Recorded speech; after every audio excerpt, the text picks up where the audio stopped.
guy's like a big deal. I was like, 800 gold is like a lot. Folks, welcome. Go Power Ranger. Sorry. Oh, damn it, Owen. Let's go, Devils! I thought once we got below 5 seconds, maybe we'd be alright, but clearly not. Bye, Mom. I own Tom. Yeah, by Owen's grandmother. You can't make fun of the Stoma people, Brendan. Why not? Sorry, Dean. I didn't mean to shit on you. Score! I just tuned in. View the first 2 minutes and then shut down your computer. Hey, I heard that. You guys are ridiculous. Folks, welcome to episode 108 of the Bread Loves Hockey podcast. Welcome back. And A lot of episodes. it is a lot. It feels weird every time how long it takes me to get through the number. But yeah, we're cruising. Again, still August, but we're getting towards the tail end of the off season, which is great because it's been one of the most boring. It's probably the most boring off season I can remember as an active NHL fan. And this was the one that was all hyped up to. Everyone's always hyped up every year. Well, but like all of the components seemed like they were working out. Where it's like, look at all the cap space, and the free agent class wasn't great. A lot of people just re-signing with their clubs, so it's like, oh, okay. Now that we've maybe doled out some extensions, we could see some trades. We have had squat for a while now. That Daniel Gushin and Oscar Olsson trade, which was the one that I didn't even feel like mentioning, is the most recent one, and that was a good bit ago. It was like 3 weeks ago. So yeah, we're kind of struggling a little bit right now. There's been some signings. July 25th. Yeah, there have been some signings. We'll get to those in a bit here. I guess I didn't formally introduce Chandler for the audio listeners. Chandler, welcome to another episode. We're always happy to have you. Glad to be back, rocking the Devils. Finally got the Ready to win. catch up on the off season. Great rep. I'm surprised I haven't won this one yet. Is that a Nico? This is Will Butcher. Oh. He wasn't around very long. This was like the jersey that kind of kicked off my collection because this was my first non-Vegas jersey, and it was like $50 on the NHL shop because he got traded to Buffalo, and he wasn't very good in New Jersey. He wasn't very good in Buffalo. I don't even know if he's probably not in the league anymore, or maybe he's still kicking around somewhere. But yeah, I was like, oh, $50, and I was going to a Devils game soon, but it wasn't going to come quite in time for me to wear it at the game, which I was like, dang it. But yeah, that was the first one that I got, and I guess it's taken me this long to wear it on the podcast because I have so many other ones to wear now. So how many jerseys do you have left for the podcast? Well, I guess how many jerseys do you have? And there was one episode you didn't wear one, maybe? Yeah, there was one episode where I didn't wear one. Let me see what the easiest way. Well, I have. But I feel like no jersey is a jersey option, so you had to check that box. Yes. Like when you customize your character in video games, it's like you can always just have no shirt or whatever. So you have your no jersey episode. Right. The bread went naked. So Yeah. include that in the ones left or not left. I mean, Not left. Yeah, you've already gone no jersey. You can't go no jersey again. Yeah, I figured that. I there was a couple of times early in the summer where I was like, I really don't want to put one on, but it's been pretty cool lately, which is nice. Yeah, it's I cool don't enough know here, too.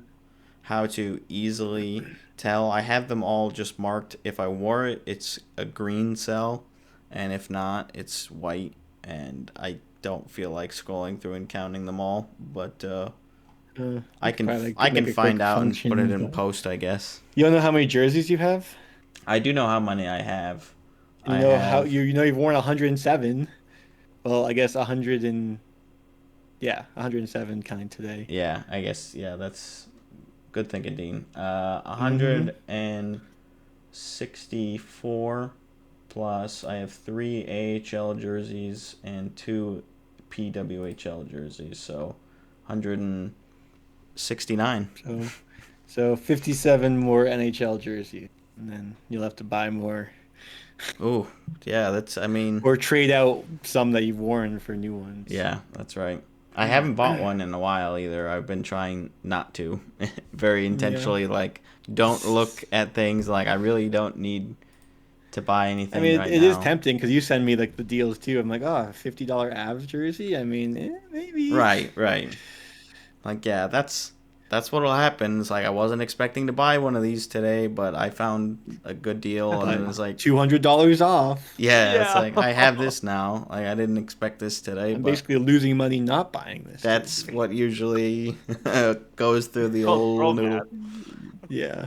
Yeah, it is a dangerous hobby for your wallet, but it is fun. A lot of people don't go to the quantity that I have. A lot of people prefer getting the really nice like game worn jerseys Quality. or yeah. Like I don't have I have one made in Canada jersey and that's it.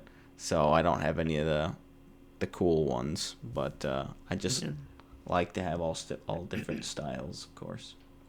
How many jerseys do you have, Chandler? Hockey, I have 2. Nice. Yep. I only have 2. Yeah. How many jerseys do you have? 7. Any And well, non-Bruins? 7 Bruins and then Avs. So I have 8, I guess. And then my beer league jerseys, if you count those.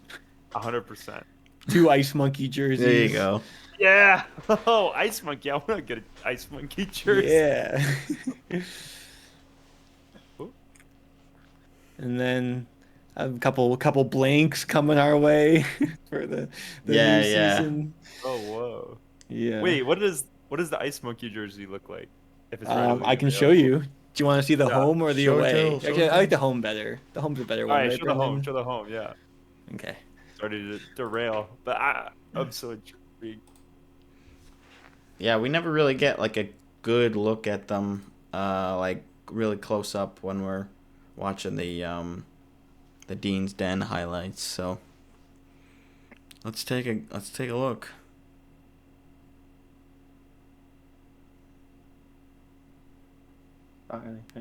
Oh my gosh. Yeah, I mean I love them. it's pretty good. Oh. The monkey from Family Guy. Yep. Ice Monkeys Hockey it. Club. I Ice like Monkeys that at the Hockey. bottom. Yeah. Mm-hmm.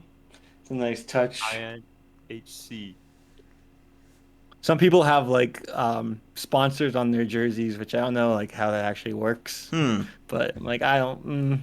No thanks. We're anti-ads for Yeah, sure. that's right. I don't know who would want to sponsor a Division 5 hockey team anyway, but Yeah. maybe our Division 3 team. Maybe our whole logo will be just like, I don't know, King Supers. Yeah, you just some local shop in the area. Mm-hmm. Just look, we forgot to sign up before we got real logos approved, so Yeah. we are now selling off our spot. Come up with a crest, and highest bidder gets it. We have an audience of about 10 people per game, so That's Spend wisely. pushing it. yeah, maybe in the playoffs.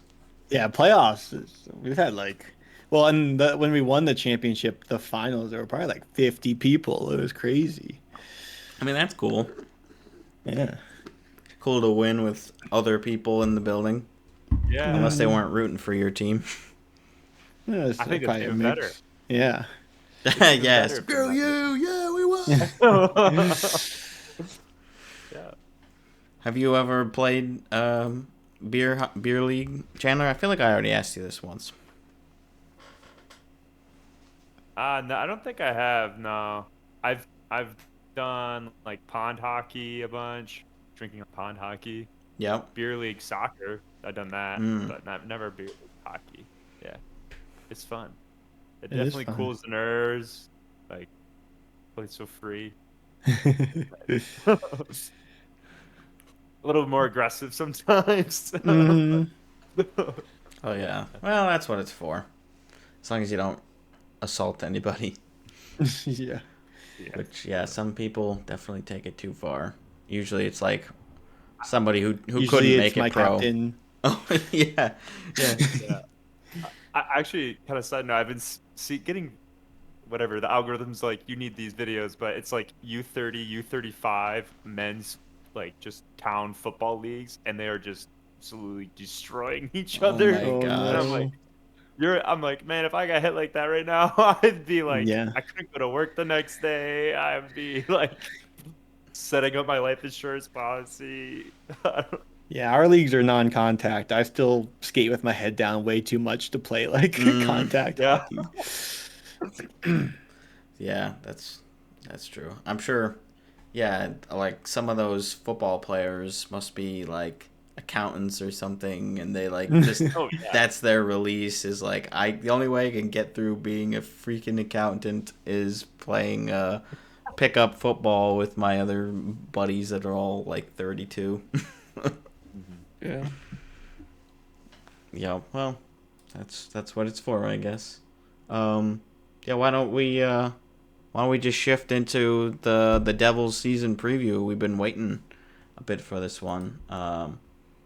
And yeah, disappointing season, I guess, overall. They did make the playoffs last year, but they kind of trounced by the Hurricanes in the 5-game series. Markstrom looked great, but that was kind of about it. And obviously no Jack Hughes. So, I mean, Chandler, I got to imagine the first thing on everybody's mind, all the Devils fans' mind is, Yeah. can we stay healthy this year? And specifically Jack Hughes. Like, that's got to be at the forefront. Yeah, definitely. I mean, this team, if we stay healthy and like Hughes is a huge, literally the biggest part of that, I think this team can like make a run in the playoffs. I think we can move forward, but that's if we're healthy. I feel like we're never healthy. There's always someone's key missing, and my biggest thing with this offseason with Fitzgerald, after we lost in the playoffs, he's like, we gotta make some changes essentially, and like this isn't working. And yet I feel like we have the same exact team. Like the team's the exact same.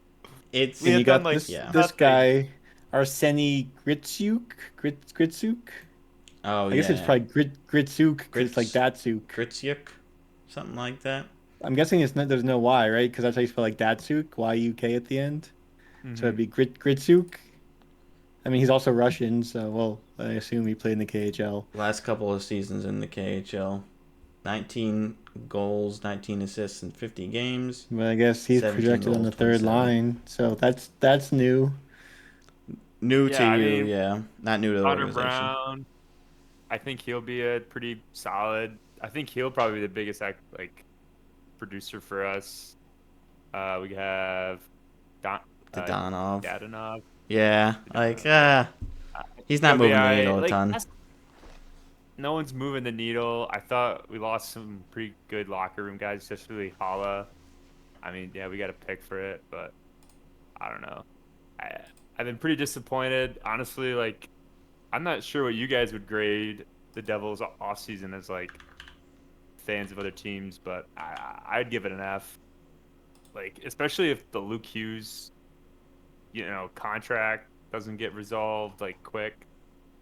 I think that it's just going to be even worse. Like, if he gets that set up and like locks in Luke Hughes, maybe it's not a total failure of an offseason, but I don't know. It's essentially the same team. If we're healthy, I think we're scary. But it's like you've seen it before the last 2 years, and I think we got to make some progress now. Like, this is a pretty good team, I thought or think, but yeah, we just can't get where we want to go. Definitely got to dodge Carolina this year again. Oh yeah, you guys in the Islanders. It's like anytime you make the playoffs, oh fuck, it's the goddamn Carolina Hurricanes again. Yeah, they just cook us. So Yeah, yeah. and What are yet you guys' thoughts? they don't even make the finals. Thoughts are I just like the name Angus Crookshank. It's a good name. I know. Okay, Crookshank is sick. Yeah. We'll see. If he I'm just looking comes at the up. off-season signings. Yeah, I was trying to find guess. that tweet or that account again. I think I thought I found it with the. I'm just on Sportsnet, and you who's in, can who's sort out. by team. Oh, here we go. UFAs. Oh no, that's just UFAs. I wanted to see the who was in and who was out thing. Well, there's the Jake Allen re-signing, which is like 5 years for a 35-year-old. I mean, it's only 1.8 million though. Connor Brown for Yeah, four no, I years think that's kind a of good deal. seems like a lot. The Donna for a year, sure. Um, and then yeah, a couple like league men. Oh, Mark McLaughlin. I didn't know he's on the Devils now. He played a couple games for the Bruins. Yep, cup of Cody coffee. Glass re-signed. Yeah. So I mean, they didn't Some do a ton. roasty. They just kind of like got some forward depth. Yeah, Yeah. it's a little scary for sure, just because again, if you have injuries, like you don't have great prospects in the pipeline, like all those guys are in the main roster now, like the homegrown kids. So, you didn't really bolster yourself a whole lot. Like I don't see them how they added a ton more scoring, or got way stronger defensively. And yeah, it is scary to not have Luke Hughes signed. I think ultimately that'll get done. Like I can't see how he would like hold out, towards training camp. Like I just can't see that. They have nearly 7 million in cap space right now. Gotta imagine that's enough to get it done. Probably not gonna be a super long term deal, but yeah, I think that's doable. But I can see why you would be a little concerned, and just that they didn't change a whole lot from the roster that got out in the first round. But maybe they just think getting Hughes back hopefully will be enough. But it's kind of risky.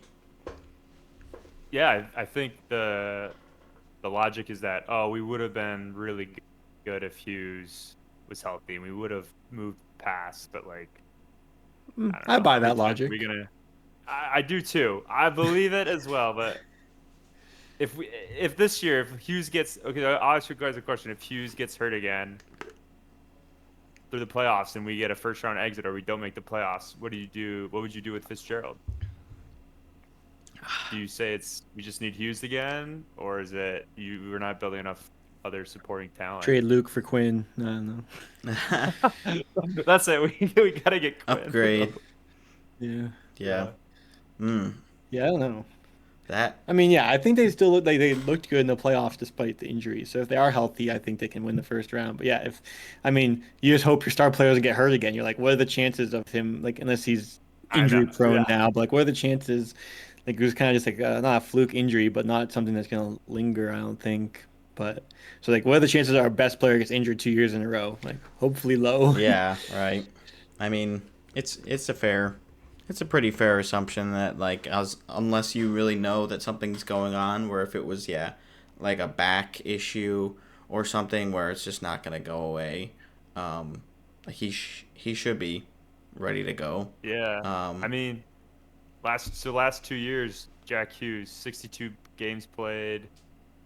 Year before, 62 games played. The only time he got above 62 in his entire career was 22-23 when we went did that playoff run. He got 78. So I mean, there's been players that like early in their career are like that, and then end up just playing like almost like 82 games every year. It's just like yeah, you just kind of get unlucky at some points and then turn it around. So I'm still not buying that he's injury prone. And if I were to bet, I'd say the Devils. Like I'm confident that the Devils make the playoffs this year. I love hearing that.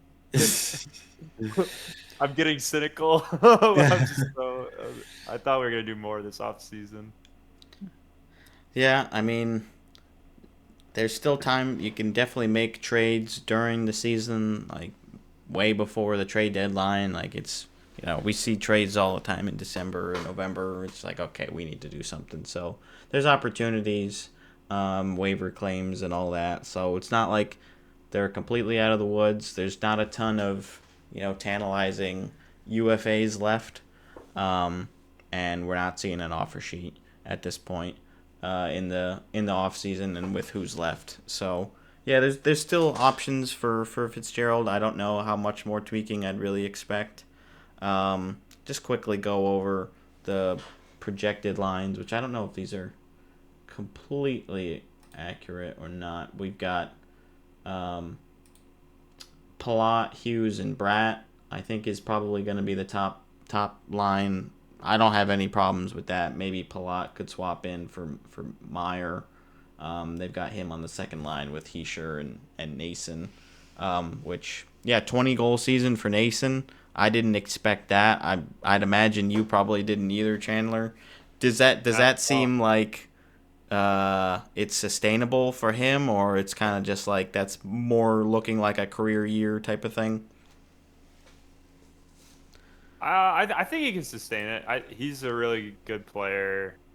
Like fits the eye test. I feel like when I watch him, he looks really great. So yeah, I think he'll be able to sustain. I think he'll keep it up. That's what we like to hear.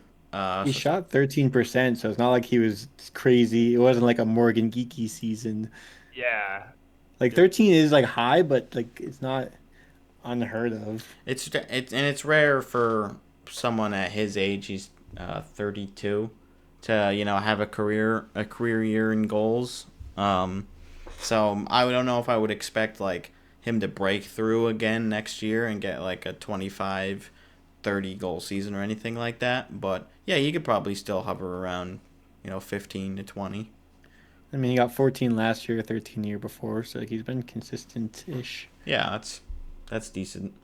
And then there's also, we covered the signings, but there was also one trade they did in the offseason, which was Thomas Bordelot for Shane Bowers. Did you have any thoughts on that, Chandler?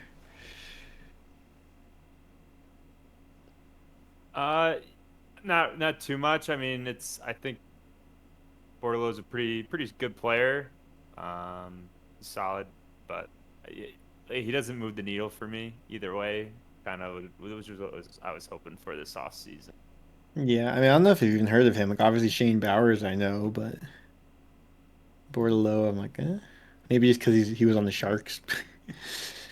Yeah, I do my classic. Didn't hear about him until the trade, and then I watch a bunch of YouTube highlight videos. Get hyped. Like, You're like, wait, this guy's actually sick. Yeah. Wow. We fleeced the Sharks on this one. Yeah. I'm like, wow, it's like a 3-minute video. I'm like, Yeah. whoa, yeah. Yeah. No. Like each play is replayed. I'm like the Yeah, it's just the broadcast. same goal from like 20 different angles. Yeah. Yeah. It is fun to get excited about new players for sure. So yeah, especially when it seems like the team needs a lot of tweaks. It can feel underwhelming when it's like, this is really what we had planned for the whole summer. Like, this is what materialized. When it doesn't feel like a lot's changed, but hopefully, they can move forward, get healthy. Let's see. So they got Gritsuk, Mercer, and Connor Brown. That's a hodgepodge new line. We'll see if Gritsuk makes camp. And then Cotter, Cody Glass, and Dodonov. It could be Gritsuk. Just so when we do find out, I can say I was right. All right. I guess I'll stick with mine just so you can feel Gritchuk. Gritsuk, yeah, something like that. And then they bring Cody Glass back. So he'll be centering the fourth line. Yeah, I mean, he's bounced around a little bit, but and it seemed like he wasn't initially gonna even stick around, and then they do end up re-signing him. So this is probably his last big chance to stick around in the league. We'll see if he can make the most out of his opportunity there. And then for the defense, I mean, not much has changed there.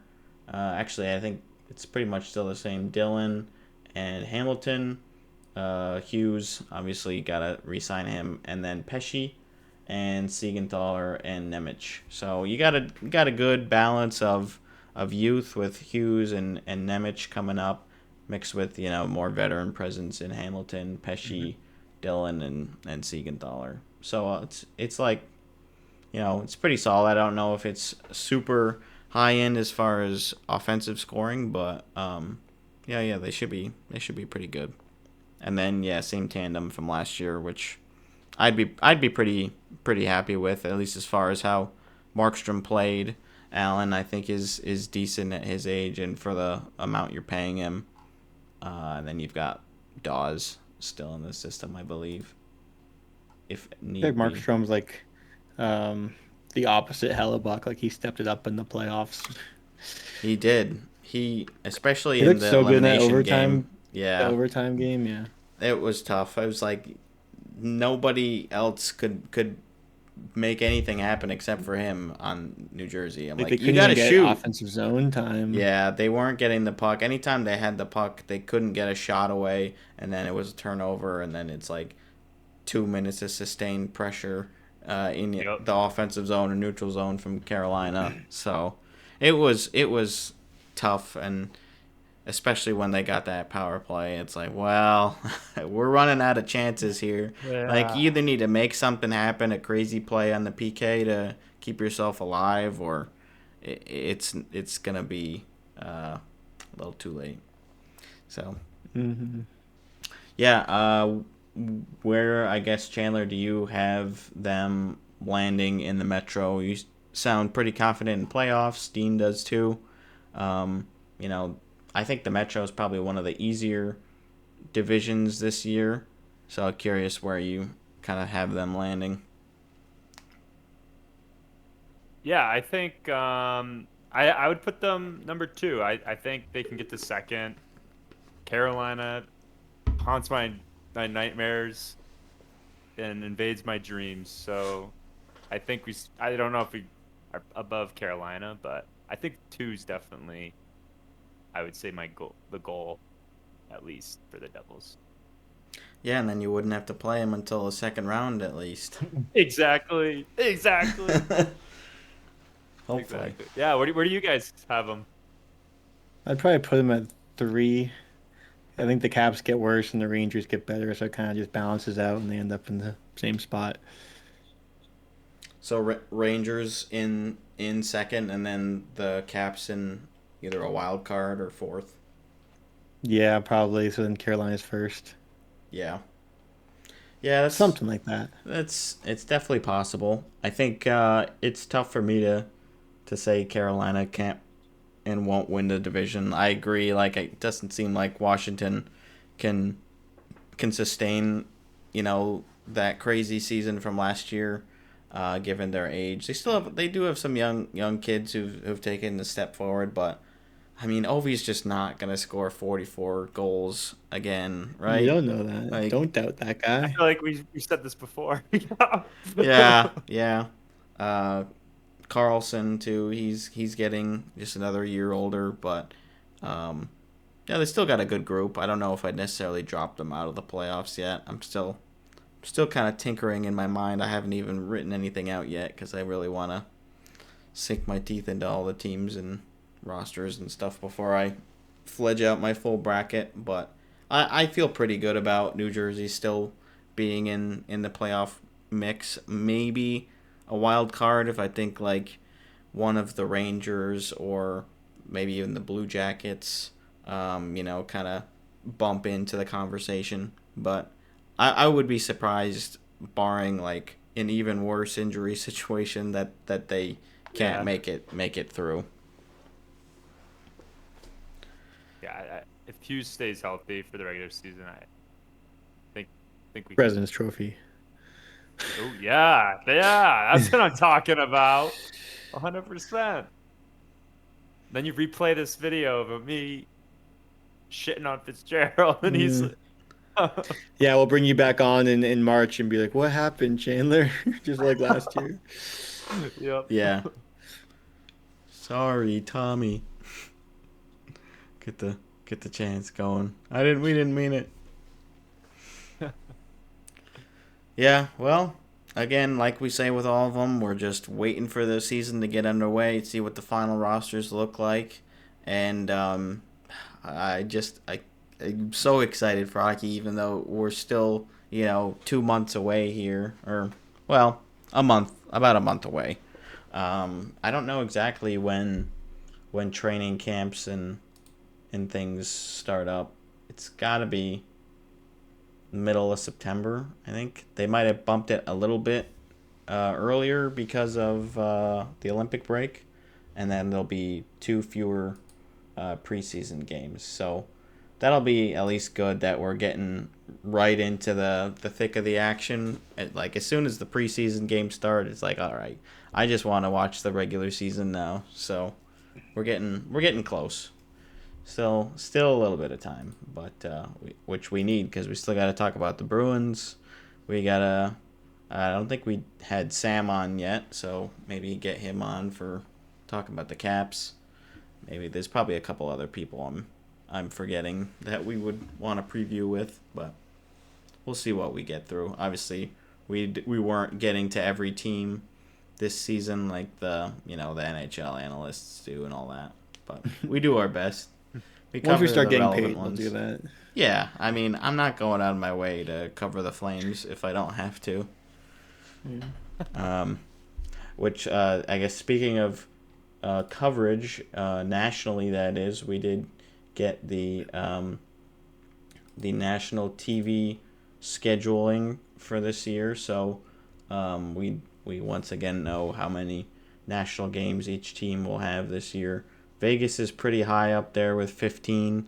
I was like, I get it, but yeah, it's a lot. I don't know why the I guess the Bruins are going to be bad, but 17, like I get that original 6 and all that, but I used to like I used to want a high number when it was Doc and Eddie, and now I'm like, just more blacked out games that I have to worry about. Yeah.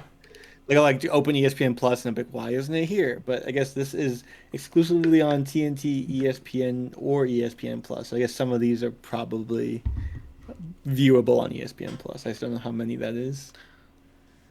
But yeah, I mean, there's one of them another will be the breakdown Stadium somewhere else. Series. So Yep.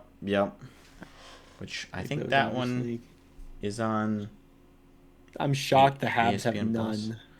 Yeah, the Habs having Yeah. none. I mean, you'd think they'd Four have of the something. Canadian teams don't have. Well, I guess 5 of the teams because I guess they have TSN. Yeah, it's all the small market teams, but then it's like, wait, why is Montreal and Vancouver not having any? Like, they just don't have any U.S. presence. Like, I think it must have something to do with, like, the Oilers and the Leafs having, like, backdoor deals with the networks or something, because Oilers They're 16, the only 2 teams. Leafs Only 2 Canadian 14. teams. Yeah, like the Jets just won the President's Trophy. They don't have a single freaking national game, even against one of these other teams. Like, I don't know. It's definitely The Wild strange. with 16 is kind of surprising too. They're pretty high. Dallas They're with kind of like 16. a mediocre. And Predators then, with 2 makes perfect sense. yeah, it does. Sharks are like, we'll throw you a couple. Columbus, Anaheim, they got 5 and 6, like, or 6 and 5, I guess. Yeah, a lot of these I'm not surprised by. Penguins, they still have Crosby, so they get 16 games. Mm-hmm. I'm sure Penguins fans are thrilled about that. Yeah. Like, really? We're not gonna want people to watch us. I'm still so surprised by the Jets not having a single one as well. Yeah. Because like I almost think they could win the Stanley Cup this year. That would be cool. It would be different, obviously. They do lose Break the Ehlers, Canadian curse. It would by be Winnipeg. really funny if the Jets, who are probably the smallest Canadian team, break the curse. Mm-hmm. Yeah, I think the I Sens feel are like a I'd little bit want. bigger than Well, them. I mean, Edmonton would be cool too, but like I wouldn't mind the Jets doing it. I think the least amount of people would be upset, but maybe not. Maybe. Yeah. I mean, no matter what, all the Canadian franchises just want it to be their team. So, like, at the end of the day, it's like I would actually prefer if none of the other Canadian teams win, because mine is going to. Which, fine. We'll see if it happens. Yeah. No, it's interesting. I'm sure a lot of them will be featured on the Hockey Night in Canada and the Monday sports, or not sports, Amazon Prime day. What the heck is it called? Face Off. No, not Face Off. Hey. They have like Prime Night on Mondays, I think, in Canada. I don't remember what it's called. Yeah, I don't know. But yeah, so they'll be on those, but yeah, no national U.S. presence this year. Do you want to do signings and then the email and then all the see where we're at time wise? If we want to, this can just be our forever backup for depending how long we get into episodes. If we get into go through everything in like half an hour and then break glass in case of emergency and finish that. Yeah. The NHL rules, fix the NHL article. Yeah, that sounds good. Yeah, not too much for recent signings, but there were a couple, mostly extensions. Let me take a quick look. Right after we started recording, on was that the Avs episode? Is when Victor Olofsson signed, with the team. So I knew he wasn't with coming Owen, back. Right? Oh yeah, with Owen, not with the ladies. Yeah, I didn't expect him to re-sign with Vegas, but yeah, it's good. Won by 1.575 for him to head to Colorado. Frank Nazar re-signed, so this was a big one. 7-year extension, 6.599991 per. He's only 21. He's 21. He's played 56 NHL games. So I think this is like the biggest money contract ever handed out to somebody who's played those few games. The Habs did it looks good, last though. year with that one guy. Slavkov? Maybe. No, not Slavkovsky. One of them. Maybe There it was was a big Demidov. deal too. They gave him like 7 or 8 years, and he hadn't played much. But yeah, this is. I mean, I guess they like what they see. They're gonna lock him up. Cap's going up. Cap's going up. I mean, yeah, from what, again, small sample size, but he has looked really good. So this could absolutely be a slam dunk. And then the other big one, which the rumors were swirling for a while, Marco Rossi does re-sign with the Wild. 3-year extension, $5 million per. Which, yeah, it seemed like they were so far apart for a while, but they end up settling on a bridge deal. And I think this works out for both the team and the player. Just, because the Wild were kind of uncertain about him, it seems like. So this is definitely a deal that you could potentially trade or maybe buy out, even though they really don't want to go down that road again. I think he'll be fine, though, and he will probably command a decent raise after this one's up. I was gonna say if he plays well, he can make some bank in 3 years, 4 years. Yeah, in Florida. Yeah. Speaking of which, they signed Luke Cunnin to a 1-year leagueman deal. I don't understand how they keep finding the room to sign more players. It feel like they are well over the limit. But Kachuk is going to be on LTIR. He did get surgery, so he will be out until probably around January. So that might just be we'll get there when we get there sort of thing as far as dealing with the cap. So that'll be something to keep an eye on. But I think that's about it.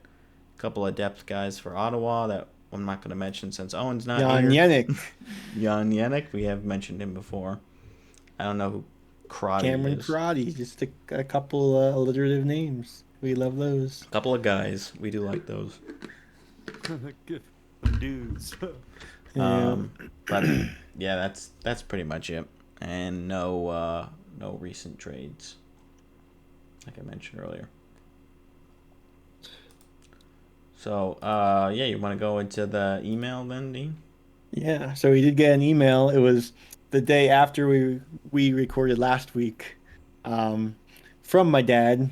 He said he was gonna call in with a few ideas to discuss over the summer, but it would have been a very long voicemail, so gave some thoughts in writing instead. He called it Summer Musings. So there's 3 separate paragraphs, so we'll just break it down one by one. So first, with the salary cap going up, I've been wondering if it's a positive or negative thing for the league as a whole. Obviously, it's a positive for the players, but I'm wondering if some of the smaller market teams are going to have trouble spending to the cap and thus lose out on high-end free agents. This may lead back to pre-salary cap days where teams like Toronto and New York, which always have plenty of money, will have an advantage. Also, with teams having more cap space, the likelihood of them re-signing their top free agents is greater. This would create less player movement, which is less exciting for fans. So that's the first bullet point, I guess. Brendan, what are your thoughts? Yeah, I mean, I've thought a little bit about this too. It is going to be tougher for the smaller market teams to get to the projected cap floors, especially like in 2 seasons. I believe it'll be pretty high. I don't remember what the actual numbers were. I think I got it somewhere here. No, it's not conveniently located, but A lot, going up a lot. yeah, it'll Fast. be significant. So it will be tough for Columbus and Anaheim and Winnipeg and definitely the Canadian teams as the Canadian dollar, gets it's just going to be harder and harder to compete with that. So I think that might be something where they'll be able to adjust maybe the floor a little bit if that's a problem. In after the next wave of cap increases that they already agreed upon kind of end. How would adjusting the floor help? I mean, it would just. Well, I guess it wouldn't really do a whole lot. It. Because already there's going to be teams that just are like, we don't have the money. We're not going to, like, right now, basically every team spends to the cap, like the majority of the league, which isn't going to be the case when it's like 110, 115 million. Because teams are going to be like, we don't have the money to do that. But obviously, yeah, the big market teams are still going to do that. But I think there'll still Yeah. be movement. It'll just be maybe more like basketball, where the big market teams have the money to sign the free agents to move, but then also re-sign their own players. So there might be like Yeah. more superstars on one team, and I guess less parity. But Yeah. I don't know. It might. I don't think it'll be as different as some people think. Like it might end up kind of like this offseason where everyone's like, all this stuff's gonna happen. Nothing happens. Like, oh, it's gonna be crazy now that teams can spend this much, but it's gonna be more like, well, fourth liners now get an extra 2 million, third liners get an extra 3 million, and so on. So it all kind of just like balances out, and it's Yeah. the same thing. It's like it's just inflation. All the players are making slightly more money, and you're still like, how do we already get to 115 million in the cap? It just you have the space, so it just kind of gets filled. Yeah. Yeah, I mean, the CBA, the new CBA, which will kick in next year, did also have provisions for increasing the minimum contract amount. So by the end of that, was it 2030? It'll be $1 million is the minimum. So that'll make a difference right there, a little bit. So yeah, it probably won't be crazy dramatic. At least I hope it isn't. Yeah, maybe they would flatten the ceiling a little bit, I guess would be the better way to do it than just the floor, for the next go around if they feel like it's a major issue where the smaller market owners are not feeling like they're being treated as fairly or whatever. Do you have any thoughts, Chandler?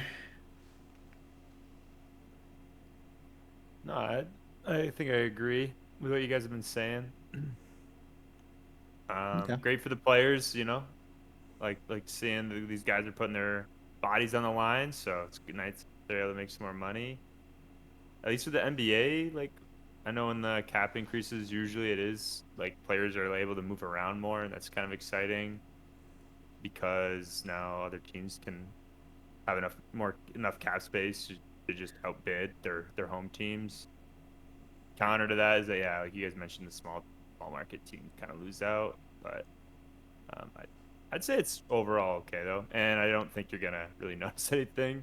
You're just gonna be looking at like third line, and you're like, holy shit, they make that. You're just gonna much? be like, yeah, they signed him to how much, and it's gonna take some getting used to because you're like, oh well, like a seventh defenseman, it makes like 1 million, and now they're gonna make more, like whatever player you think is worth, like it's just Exactly. more than you expect for a while, because the cap's been like the same value for years. It's barely moved, so you kind of just got like in your head these rule of thumbs for each type of player and all that. So it's going to be very different.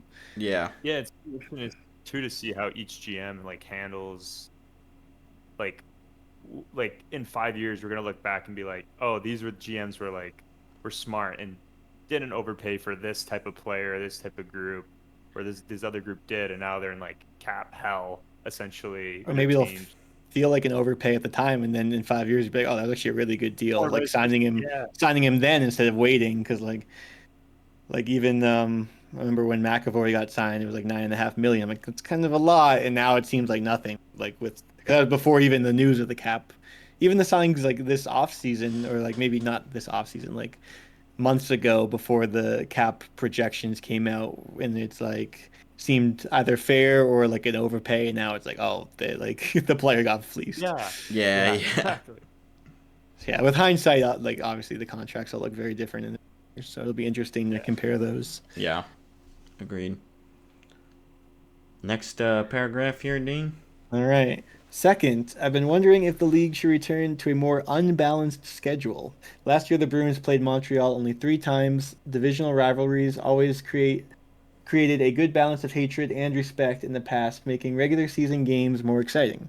It is more difficult now with the amount of teams in the league, and I don't think the league will go back to the days when Western Conference teams played Eastern Conference teams only once a year, alternating home and away years. Possibly limiting non-divisional conference games to 2 rather than 3 would help, or maybe just leave it alone and let the rivalries take place in the playoffs. This is something I know Jack Edwards talked about a lot. He wanted more divisional matchups, to have those rivalries. Um, at least for like as far as the Eastern versus Western, I feel like you definitely still need to have the two, because like for example, me, I'm waiting for the Bruins to come here. If they didn't come to Colorado, I'll be like, really, not even once. Yeah. Um, The owners want that too. They need all yeah, of the you want each 31 team, clubs to be in each their of the building. fan bases to make their way out. Yeah, so that's not going Um, away.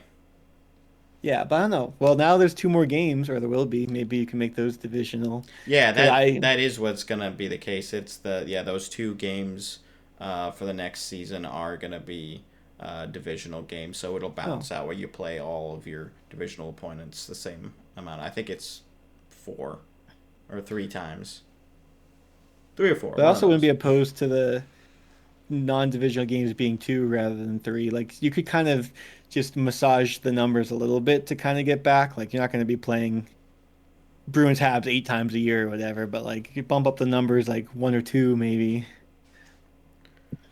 Yeah. Yeah, I don't know. I think probably what will happen is it'll be addressed when they expand. Like they expand the league, they get more teams. They're gonna probably have to restructure how the divisions work, and and actually the hockey guy just had a video about this.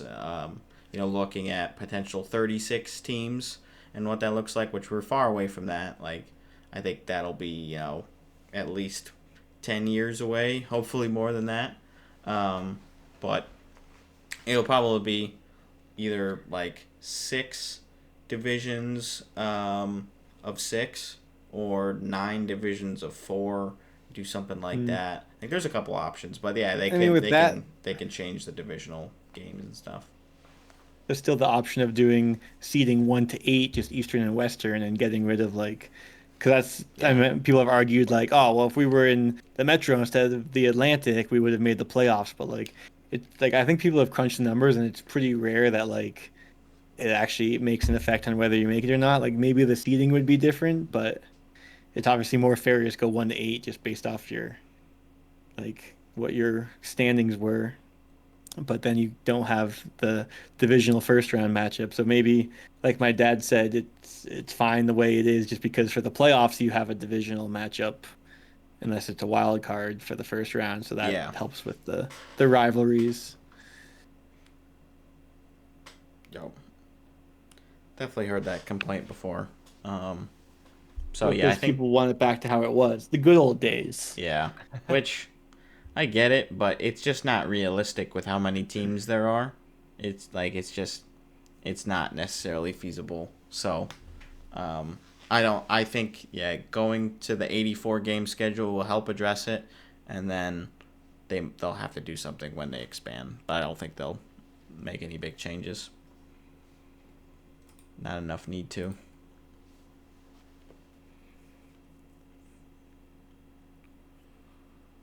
Are you ready for the third topic? I think so. Okay. Third, I'm wondering about the state of college hockey. With the new rules allowing players to move from the CHL to the NCAA, the presence of the transfer portal, and the development of NIL money, the landscape of collegiate hockey is changing. As we witness top prospect Gavin McKenna leaving the CHL for Penn State and reportedly receiving about $700,000 in NIL money, I wonder if we could see a major shift in the top powers of college hockey. Will conferences like the Big Ten and SEC use their deep pockets to entice top players to their schools? Will schools without big football programs be able to compete with top talent?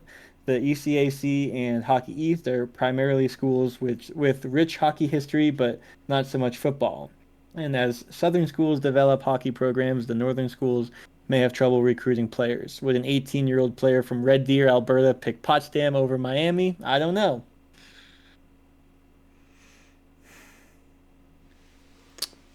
Yeah. It'll definitely be different. I'll say that. I do think the changes are positive for the NCAA, just as far as growing the game and having more top end Canadian talent joining the league. They're going to be a lot more stars like McKenna. There's other big names that have signed and go to school there. I would hope that some of the educational programs would matter in the decision making, but when you got hundreds of thousands of dollars in potential endorsement deals, I can see how that would be more of a sway for an 18-year-old hockey player. The superstars, but there's still going to be players that are just trying to play Division I hockey and aren't going to be making the big bucks, I guess, if you want to say. Probably not making much of anything. Yeah, they'll choose based off how the players have chosen in the past. But yeah, I mean, I think it'll be exciting. Like maybe the Big Ten schools will be paying more money and getting these players. Like, I mean, I guess selfishly, I'd be happy seeing players stolen from the CHL, just like getting paychecks and playing college hockey, because like I watch more of that than Canadian amateur or whatever you want to call that. Major, league. junior. Yeah, I mean, the changes were reported on a ton, so like obviously it's a big deal, and we're still not really sure the effects. Like we're starting to see them, but like it'll probably be a few years to see the more long-term effects of it. Yeah. I mean, I think Clarkson already probably struggles a bit with their location, and they really don't have anything else but hockey. That's a lot. I mean, a lot of the ECAC schools are like that, so that might be even more difficult for them to attract a big name free agent from one of the other Canadian leagues. But yeah, Just we'll got see. to take the players to Evans. Yeah. Yeah, take him to the Five Guys. Take him to the KFC and the gas station there, and the Walmart. the Can't forget the Walmart. Yeah. And Stewart's. Yeah, that's right. Get him some of the best ice cream. Stewart's ice cream. That'll sway him. Mm-hmm. Introduce him to the pep band. Yeah, there you go. They love the pep band. We all do. Yeah, no, it'll definitely be something. Yeah, we'll keep an eye on over the next handful of seasons as we see, more of a shift as far as the prospects playing there and what the big deals are and all that, and then who does well in the Frozen Four and the tournaments and all that. All right, and then the email ends with "Keep up the good work, Steve OG Flippo, DeFilippo." Thanks, Steve. We are good topics.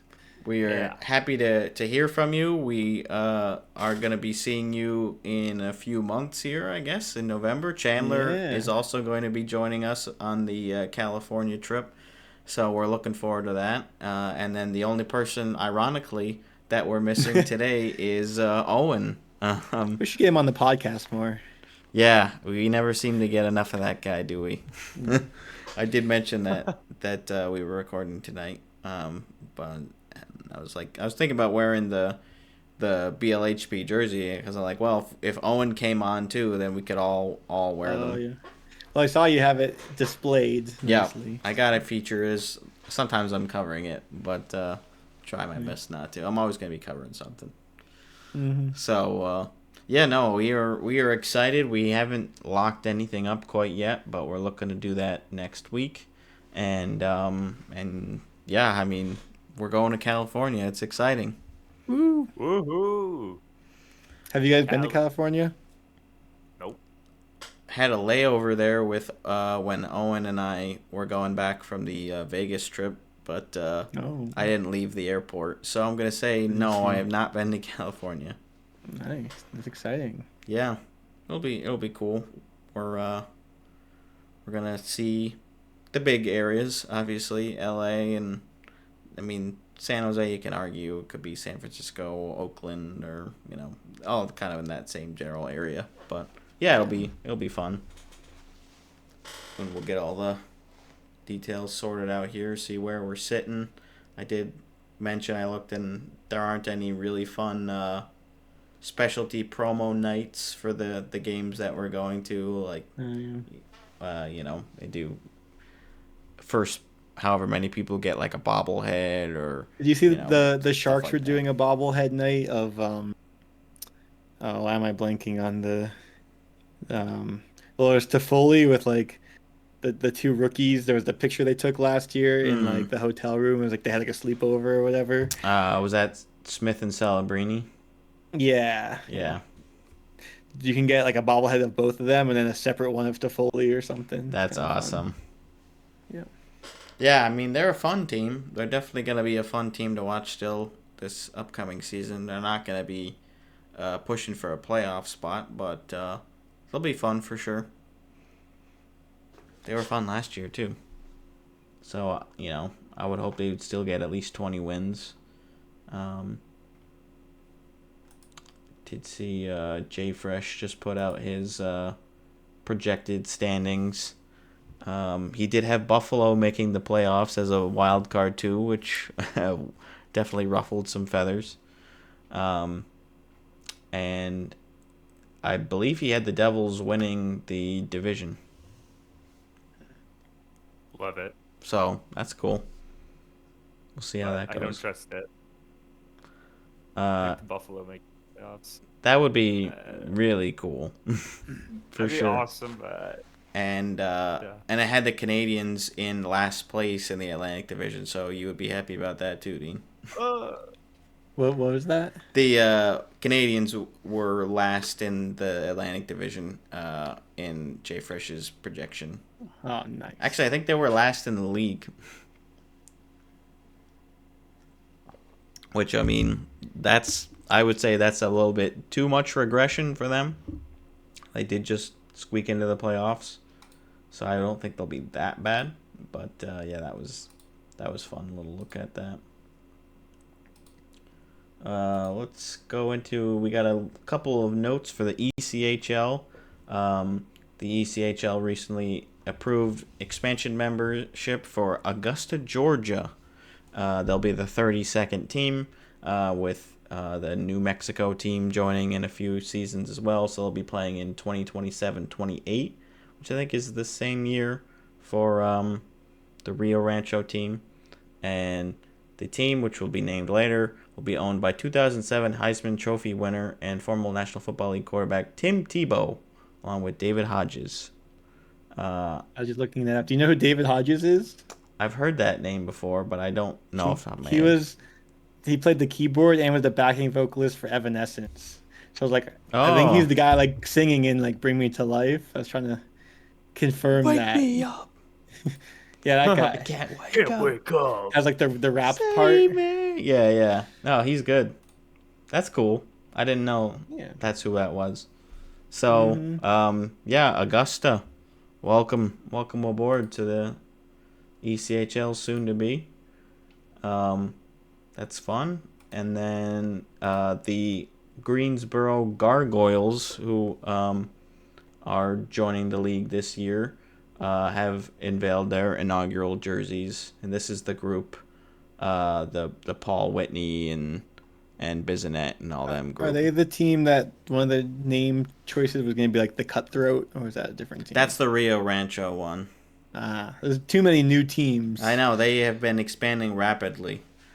They did just lose a team, but that's okay. But is that also this league then, or no? Same league, yes, same league. Okay. So these guys are joining the league this season, and yeah, their threads look pretty sick. They're I like them. They got the purple one is really clean. I mean, they're all pretty good. I like their colors. Which logo do you like the best of three? I mean, I do like just the head. That's pretty good. I do too, but it also feels too much like a video game logo. Yeah, it does. It's a little cartoony. Maybe the one that's on the purple one, because it's hard to read the middle one. They're all pretty good. Pretty classic. Definitely not an NHL level logo, but perfect for the non-NHL for pro hockey still, yeah. Yeah. So I think they'll have a fun season.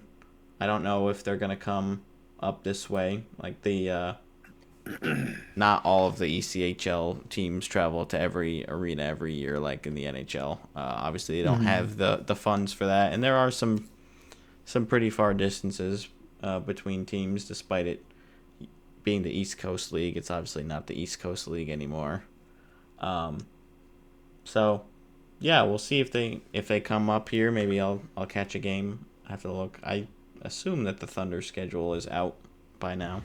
Maybe I'll take a look at that.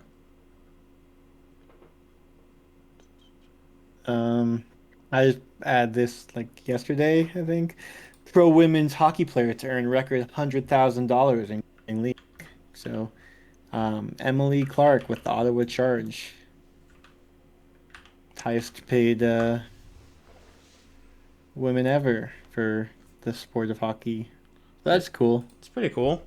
Yeah, the salaries are not yet publicly available. I think they are planned to be soon, maybe when they split off from the single owner model. But yeah, we do hear some salaries every once in a while. So yeah, it's pretty cool. I think Fillier is probably going to be challenging that too.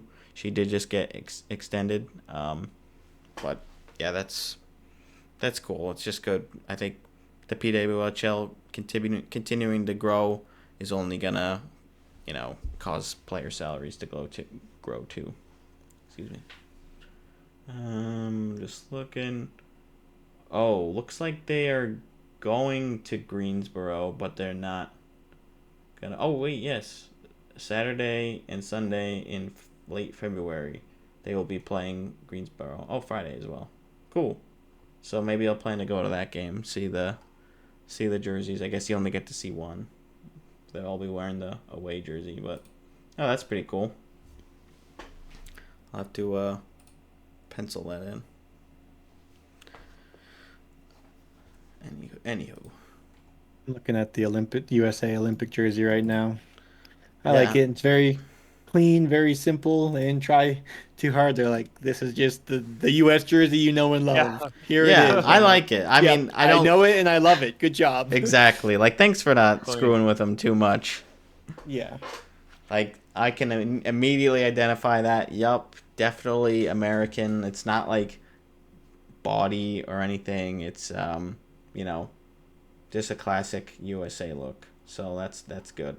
I'm sure the whites will be good thinking maybe I should get an Olympic jersey, but like I don't know what U.S. Bruin I would get. I mean, I guess it would be a McAvoy, but I'm like, like if I got a U.S. like an Olympic jersey, it would probably be like an old school one. I mean, you could get somebody that's not a Bruin. I could, but do you know me? Right. I'm sure. Oh yeah, I guess I get an Av, and then I could get like a Makar so I can wear it to Avs games. but he's Canadian. Yeah, that's right. Who's McKinnon's also Canadian. Yeah, Avs don't have a good candidate. Dang it. Is that a jersey foul to wear a Team USA jersey to a hockey game with players on it? Probably not. No, No way. no, that's cool. I'm sure people will give you compliments for it. So yeah, that was today, and then I just put in here that they took the big photo, the orientation camp attendees with the national development U17 and U18 teams. It was fun just kind of combing through here and seeing some of these old guys, freaking Brock Nelson, withering away, and Brady. Oh, he's Shea as USA. well. I can get him. Yeah, there you go, Brock Nelson. Easy. There's a lot of great players, of course, on here. You got Swayman. You could go with Swayman. That's true. You don't have him. Not Jason yet. Robertson. You got Eichel in the back there. Brock Faber rocking his glasses. Alex Tuck. Cole Caulfield. I like Hellebuck just kind of chilling in the back. There's McAvoy. Someone say he looked like the chaperone. Yeah, the chaperone. Matthews with a big old forehead. But yeah, no, it was just fun, and making it feel even more real that this is finally happening for the first time for me as a NHL fan to get to see NHL players in the Olympics. Like, I think I've probably checked out Olympic hockey before, but it's obviously not nearly the same caliber. So it'll be really fun. Right. I just added these two links while we were recording. They released like the player overalls for the NHL 26. So I can just run through like the top 10. Unsurprisingly, McDavid's first at 97 overall. McKinnon, Draisaitl, Kucherov all 96s. Quinn Hughes and Cale Makar are two defenders tied for 95 overall. Barkov's a 95. Crosby at 94. I was like, oh, that's kind of surprising, but I'm like, well, he's still pretty good. Like, I watched the Four Nations. He had a 90-point season last year. I mean, Pasta at 94, and then the Hellebuck at 94, so the top goalie. And I guess the other 94 overall is Eichel, Matthews, and Prisov.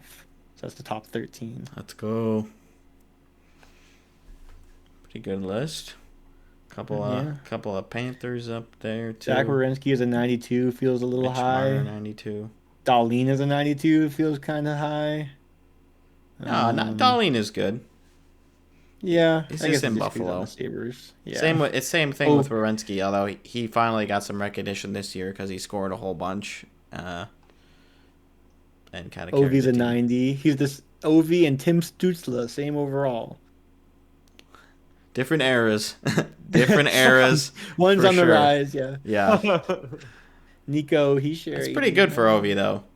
40 years Marchand's old, you're still 90. 89. Marchand, 89, yeah. That's pretty good for him, too, yeah. McAvoy's an 89.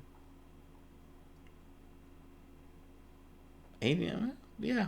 Okay, I thought he'd be at least a 90, but, I mean, whatever.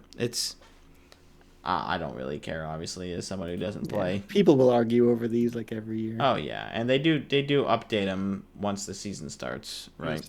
Yeah. Yep. Linus Olmark, 87. Oh, and I gotta see where Swayman is. Do you think Swayman's above or below an 87? Or equal? Let's see if I've seen him yet. I just went to the second page. I haven't seen him. I'm going to say below. He's an 85. Oh, 85. Yeah, I mean, that should be about right for how he played last year. Brendan, where would you put Morgan Geeky? Morgan Geeky? Where would I put him, or where would EA put him? Where would EA put him, I guess? Where do you think he is? EA His overall. EA probably gave him, he had what, 30 goals last year? It's going to be tough to put him too low.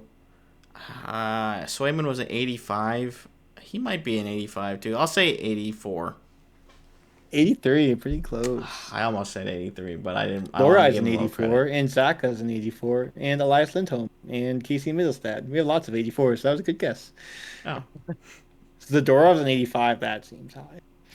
He's yeah, one below. Our third pair defender is one below our first pair. Well, I guess Lindholm is sometimes first pair. Hampus Lindholm. yeah, Hampus. Hmm. Okay, that's enough of that. Yeah, I also just maybe they gave saw him a bump the for Hurricanes penalties. sign Shillington and Smith to PTOs. Oh, okay. Giovanni Smith. I was gonna say I don't know which Smith. Giovanni. Oliver Okay. Shillington. Yeah, I mean Giovanni's bounced around a lot. Yeah, Oliver. Thank you, Dean. Yeah, there's so many freaking Shillingtons.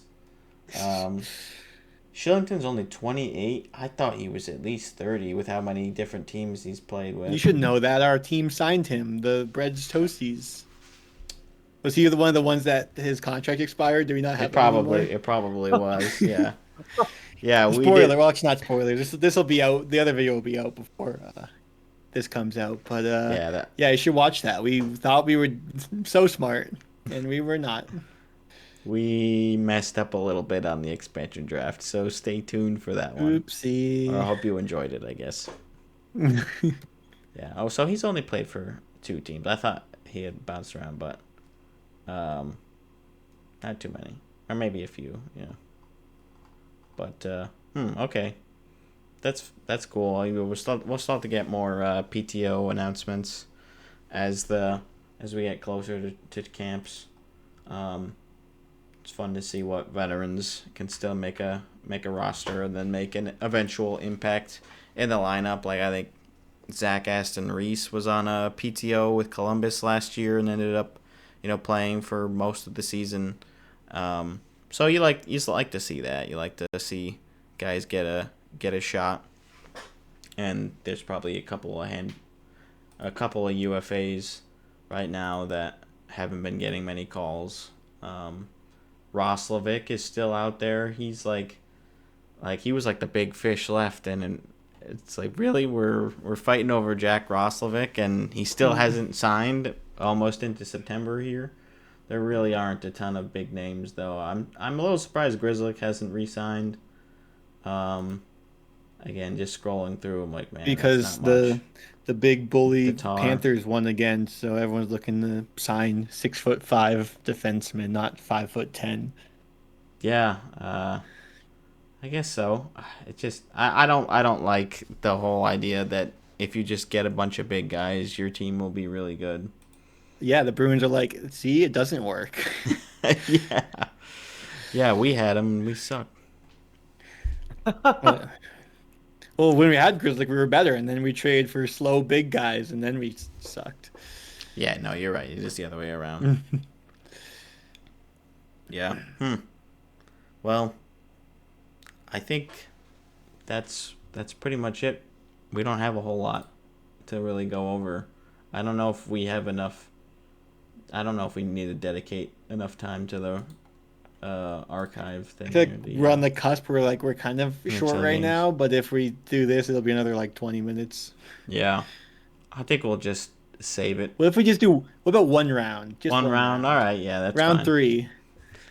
I'm fine with that. So, Chandler, this was the Athletic post, and we went through basically. They had some of and their writers come up with rules to fix the NHL, to make it more fun or whatever. And we went through the first 2 rounds with Owen. So we'll just do round 3 to kill a little time, and we'll save the last 2 rounds for some other Alright. episode. So the first take here is relegation. So that'll help Ooh. prevent teams from fully tanking for the number 1 pick. So let's see what their plan is for this. The only way to take tanking out of games is to punish it with relegation instead of rewarding it with a generational draft pick. If you finish 32nd or 31st in the league for 2, 3, 4 straight years, the team you own or manage doesn't deserve to be in NHL. Full stop. Bring me the Hershey Bears for a year or 2. Man. Yeah, definitely not not logistically feasible right now. You're reading that part too. Yeah. Is it feasible? No. AHL rinks holding him. Yeah, the NHL would like, we're really doing this again. I mean, a lot of fans of North American leagues have wanted some form of relegation. Just being fans of European soccer, and there's a couple other big leagues that do something similar. But yeah, I don't think so. Like, it just doesn't seem right to me. I've never been a fan of that. So we were kind of doing our yes, we generally agree with this, or no, we don't, and I'm definitely going with no on relegation. Like, I just can't. I like get the behind spirit, but I also Yep. have to give it thumbs down. Sorry, Mark. We're not in. The next one is add a weekly Red Zone special, which I know they've kind of done with the Frozen Frenzy or whatever it's called. Kind of. So it's basically that they're saying just like dedicate a specific day of the week, maybe Friday nights or Saturdays after the college football season ends, where it's just like back to back games, and then like pick a night where people can stay up late and watch, or even have the bars cover it. I mean, I like this idea. When I remember it was so exciting when hockey came back during the COVID bubble, and the first playoff day was just like, it was a Saturday and the hockey started at like, I don't know, noon and went till midnight, and I was like, this is the best thing ever. This is awesome. Yeah, I'm absolutely for this. Like, the way that they've been implementing the Frozen Frenzy has not been enough for me. They keep doing it on Tuesday nights instead of doing it on a Saturday. Like, it's really, it just doesn't make sense to me why they'd be doing it like that. I think they could absolutely do it this way, even if it's not like the Frozen Frenzy where they have dedicated analysts that are, announcers in the studio bouncing back and forth between the games. Like, I don't think we necessarily need that, but if it's just, they've already been doing it where they have, every other day seems to have 14, 15 games going on. So if you just, find a way where you dedicate Saturday, or again, if you're really worried about college football, you can save it until after the playoffs, and maybe you have it another day of the week. But I think it would be great. Thumbs up. Yep. The next one I'm a fan of. I'll just start with that. Shooting the puck over the glass is icing now. It's the dumbest minor penalty in the book, even if you want to pretend that intentionally shooting the puck over the glass used to be common, which it wasn't. And he goes on to say it's inevitable that someday one of those will come in overtime of a Game 7 and decide a series or even final, at which point the league will swiftly kill it, just like they did with the skate in the crease rule. So like, why is it different shooting the puck over the glass in one zone and not in another, and shooting the puck down the ice is a different thing? So it's like, just make it icing. If it's like, it's not like they're doing it intentionally. If they still do it intentionally, it can still be called delay of game, but otherwise it's just an icing. It's a defensive zone face-off. You can't line change. Perfect. Sounds great. I'm like for it. I don't think it's like absolutely critical to introduce, but I do agree a small that change that makes perfect sense. it could definitely make a difference. There have been key moments in the playoffs. I'm like, oh boy, here we go. Like, they're not calling anything. They have to call that one, and it could be a big swing. So yeah, I think they could tweak it for sure to make it seem a little bit more fair, a little bit less punishing for just barely getting it out of the zone, and you avoid some of the weirdness where it's like, oh, was he actually in the neutral zone and this is not delay of game? Like what, dealing with all that niche stuff. So I think I'm good for it too. We haven't had any disagreements yet. Maybe the final one. We'll see. Goal time for power plays. I mean, this used to be a thing, right? Where if a goal gets scored, their penalty's not over. Like, it's just, you can score as many goals as possible. I think it was because the Canadians would score so many power play goals or something that they changed it, if I know my facts straight. But It's probably them. basically power plays. They're all you can score as majors. much as you can in the 2 minutes, and that's the whole rule. I thought this was. Oh, go ahead. I was just gonna say I thought this was leaning towards like, if the period is gonna expire before the power play does, then let it Keep extend. the period going. Yeah. Yeah, I like that. I like we can that. make our own rules. I think I'm against the power majors or the 2 minute majors. I think it's a little bit too much for me. I don't think you need to necessarily inflate the scoring that much, and it's just gonna make officiating that much more scrutinized, which like you can only control that so much. But Yeah. I am not in on this one, and I didn't mean to Here do we it go. intentionally. But Because yeah. I'm saying yes. I don't think it'll inflate the scoring as much as you think it will. If you have what's the average power play? 25%, 20%? Yeah, it might not be a ton. So like 1 in 4 power plays you score a goal. What's the chance of scoring a second anyway? Like it's gonna be for like the really good power plays. If you're like the top 5 power plays in the league, you're gonna have an even bigger advantage. But like they're special teams. They're supposed to be special, Brendan. Yeah. I mean, there could also be a snowball effect where it's like if you take one and then you got to kill the full penalty, you do concede multiple goals on the one penalty, and then you're trying to get back into the game, you accidentally force another or you take another penalty, and it starts to like, again, let's just snowball a little bit. I don't know how true that could actually be, but Chandler, you had some thoughts on it too. You also voted no. Yeah, I'm not as much of a fan. Just 'cause I feel like it gives the refs maybe a little bit too much control over the game. They can bring a team back in, maybe. Yeah, I don't know. Especially, you already have the major just like accidental tripping. Especially if you're trying to play aggressive to come back into a game, I feel like it could just snowball. So like even how often are multiple goals scored on a 5-minute major? Like if we like found the stats from last season, I bet percentage wise, 5% of 5-minute majors, and that's twice as long as a 2-minute minor. That's true.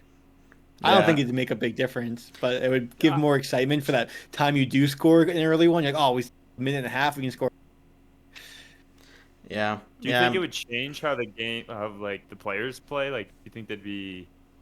I mean, less maybe aggressive or after Well, like defend for years longer. and. Well, I mean, you still have your first and second power play unit. Like, it's not like the 2 minutes is longer. You have, you treat it like if you hadn't scored. If you score with your first power play unit, if it's in the first like 10 seconds, sure you keep them out. But like if it's a minute in, then you put your second guys out. No, yeah, I meant more like in like normal play. Like you're more worried about like penalties and. I don't think so. Yeah. They already. It's like don't when they wanna try to take change them, it, I where guess. it's like. Yeah.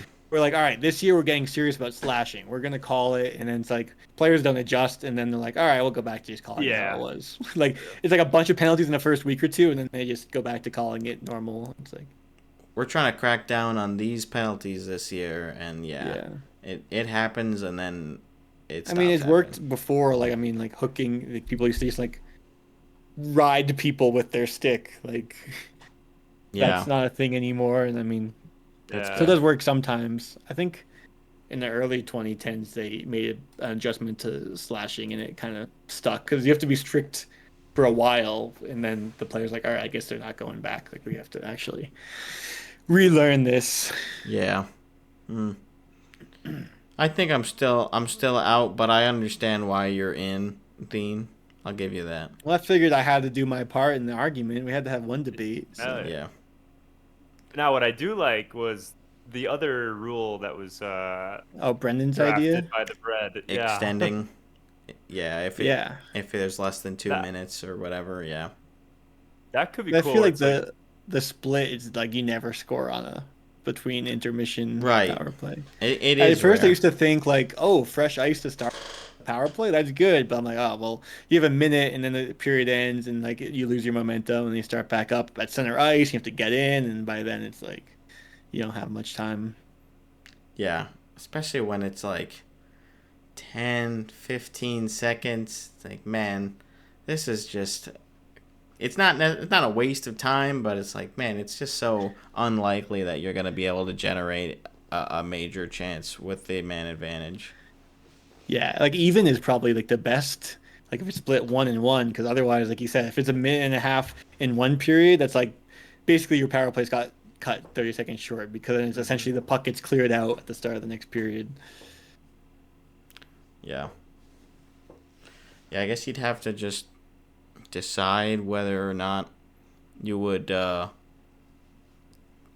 a power play, if you would want to have the power play not split if the game's going into overtime. That's like the only thing you would have to kind of think about, because it's like, would you rather have the 4-on-3 or have the power play in overtime in the playoffs versus extending the third period. It's that I don't know exactly what they would want to do, but I think that would be fun. It would be a little funky for new fans. Like, why are we only starting with 18 minutes and change this period? Yeah. It's like, well, yeah, little different now, but other than that, I think it would be cool. Probably not something they're gonna do.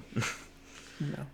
But that would be one of my votes, I guess. I'm sure I have many ideas of changes that I could probably go on for a while. You make but your own list. yeah, I probably would. We could draft. And then we can thumb up and thumb down you. Great. Mm. Yeah, maybe I'll have to think about it. It would probably take me a while because there's so many different tiny little things where I'm like, man, I wouldn't do it quite that way. Yeah. And in this situation, they're more or less saying like unilateral decision making. Obviously, the commissioner doesn't have the end all be all. Like they got to go through the board of directors and all that. So, but this, I guess, in my case, it would just be I choose everything. I'm the new god of the NHL, and like here we go. This is what happens. What about quarters instead of periods? Ugh. No, I don't want 3 intermissions. No thanks. But what if it's the same amount of intermission time, just split into 3 instead of 2? Nah. Like the start time and end time is still the same. Yeah, I just like having longer stretches of the game going on, I guess. Yeah. I don't want them to have more breaks. More opportunities. So then for would them you to show rather guys. have, instead of 3 commercial breaks in a period, just one long commercial break? Yeah, it's like, all right, just grab some food. Just We'll be go back. do this for 10 minutes. 10 minutes is too Just much. So that means you do want more intermissions. No, I don't want it like that. 10 minutes is too much. So you want it broken up into shorter ones, like going to 4 quarters instead of 3 intermissions. I mean, instead of 3 periods. I just want as few You just want nothing to ads change. as possible. Yeah, I mean, I probably It's the wouldn't same tweak amount it of too ads. much. It's just all in one go. Or instead of having, you said you wanted more nonstop hockey. This is more nonstop. No, hockey. I mean, I know what you mean. Yeah. 10 minutes of nonstop hockey, and then a long break, and then 10 more minutes of nonstop hockey, and then your intermission. But then you'd have all these little. You'd have like 6 segments. That doesn't feel right to me. Well, you already have segments for the commercial breaks. Yeah, but they're not that intense. Like I do prefer. But it's enough the to take you shorter out of the ones. hockey, and you have to get back into it. Yeah, but it's just enough Chandler, time to what do go you to think? the. It's just enough time to go to the I'm bathroom. lost. I've lost the thoughts. I don't even know where we are anymore. I prefer the shorter bursts, I guess, with commercial breaks long enough just to go to the bathroom, get a snack or whatever. So then I got an idea for you. 4 quarters, you got shorter bursts in between each one than the long time between 3 periods.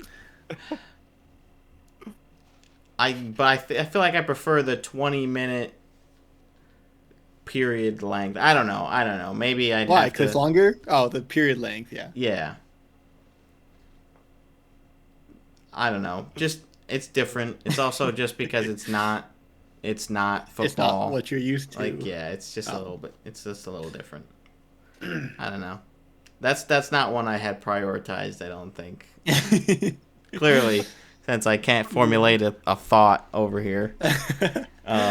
Yeah. Well, I'll eventually come up with a list that I'm sure I'll add to over time and update.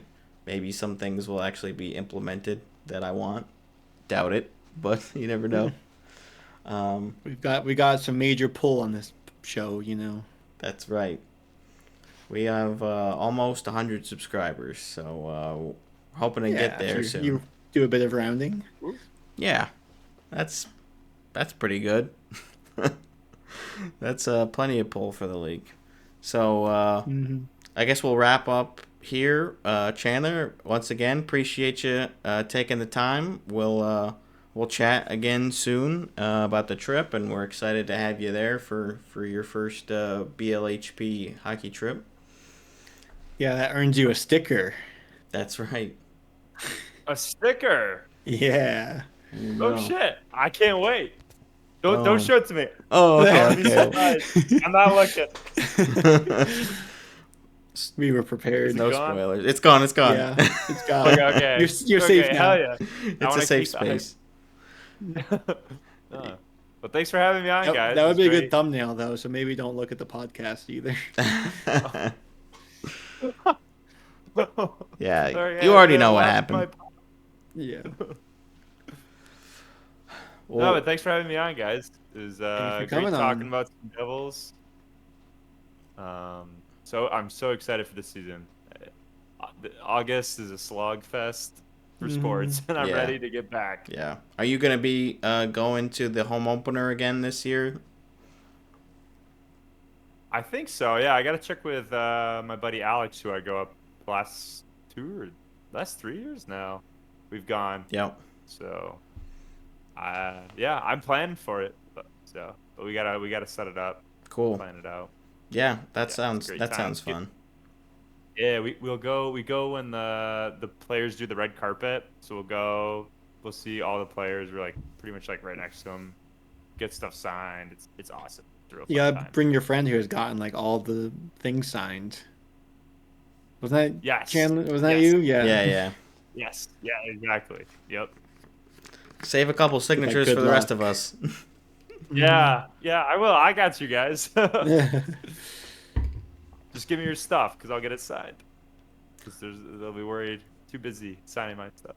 Yeah. I'll get my my Will Butcher jersey here signed. There you go. Yeah. Right.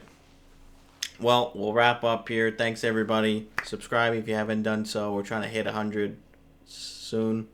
I'll just leave it at that. Someday. And we'll catch you guys next week. Thank you. See ya.